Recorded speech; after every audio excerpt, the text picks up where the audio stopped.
पिछले लेसन में हमने 2D वर्सेस 3D एनिमेशन में डिफरेंस जानने के बाद रियल लाइफ एग्जांपल्स को यूज करके ये समझा कि 3D एनिमेशन को एग्जैक्टली आइडेंटिफाई कैसे करना है। अब 3D एनिमेशन को आइडेंटिफाई करने के बाद इंपॉर्टेंट है उसको क्रिएट करना, और उसके लिए चाहिए एक शानदार 3D सॉफ्टवेयर। इसलिए इस लेसन में मेनली हम यही देखेंगे कि आगे चल के इस पूरे कोर्स में हम कौन सा 3D सॉफ्टवेयर यूज करेंगे। एक बात समझने वाली यह है कि कोई भी एक 3D सॉफ्टवेयर यूज करना सीखने से मेनली आपको 3D का आइडिया लग जाता है, और उसके बाद आप फ्यूचर में इजीली डिफरेंट सॉफ्टवेयर्स के बीच में स्विच भी कर सकते हो। सिर्फ सॉफ्टवेयर के बारे में बात न करके हम पूरी इंडियन और इंटरनेशनल 3D और VFX इंडस्ट्री पर भी एक नजर मारेंगे। लेकिन आगे बढ़ने से पहले एक छोटा सा नोट, 3D इंडस्ट्री में क्या क्या अपॉर्चुनिटीज हैं और क्या क्या जॉब स्कोप है, कहां आप अपना पोर्टफोलियो बना सकते हो, और ऑनलाइन अपनी स्किल्स शो करने का सही तरीका क्या है, इस बारे में आपके लिए मॉड्यूल 8 में एक डेडिकेटेड वीडियो है।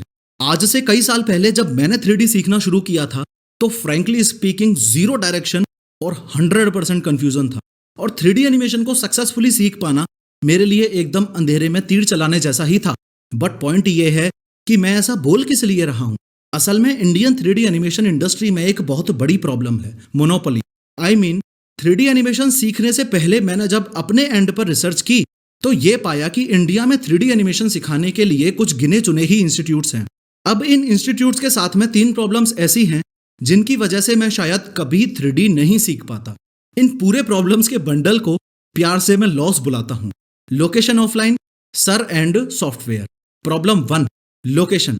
मैक्सिमम 3D एनिमेशन इंस्टीट्यूट्स के जो सेंटर्स हैं वो सिर्फ कुछ मेजर सिटीज में ही हैं, और ऐसे टाइम पे जब इंडिया में ऑलमोस्ट हर कोई इंटरनेट एक्सेस कर सकता है तो किसी इंसान को सिर्फ उसकी ऑफलाइन लोकेशन की वजह से किसी चीज को पाने से रिस्ट्रिक्ट करना ये बिल्कुल गलत है। Problem 2, sir. अब जो बात मैं बोलने जा रहा हूं उसके कुछ एक्सेप्शंस हो सकते हैं, but in many cases in 3D institutes का इंस्ट्रक्टर्स हायर करने का या सर हायर करने का या कोच या टीचर हायर करने का सेम प्रोसीजर है।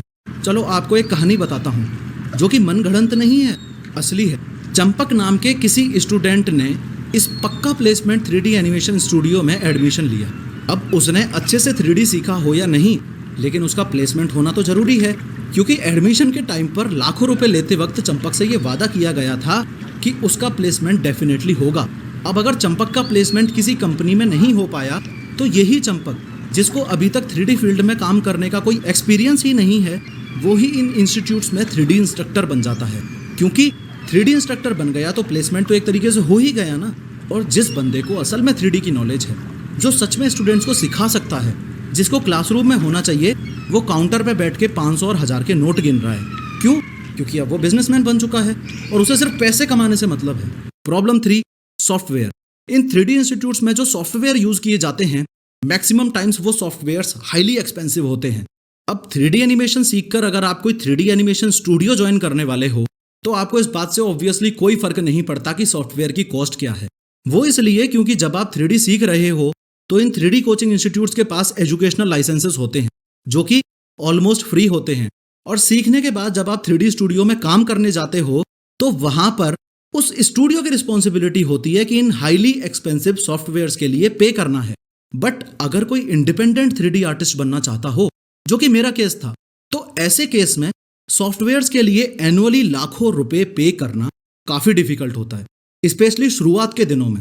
इसलिए सारे पेड सॉफ्टवेयर्स को साइड में रखकर इस कोर्स में हम ऐसे सॉफ्टवेयर की मदद से 3D सीखेंगे जो कि 100% फ्री है, जिसको आप कॉमर्शियली यूज कर सकते हो, जिसके डेवलपर्स ने पिछले 4 सालों में इस सॉफ्टवेयर में माइंड ब्लोइंग इंप्रूवमेंट्स किए हैं, और जो कि अब इंडस्ट्री स्टैंडर्ड माना जाने लगा है।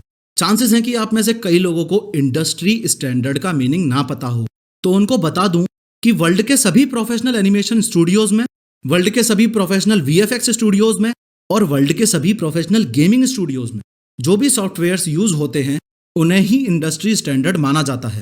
बट गुड न्यूज ये है कि जो सॉफ्टवेयर हम यूज करने वाले हैं वो ऑलरेडी इंडस्ट्री स्टैंडर्ड माना जाने लगा है।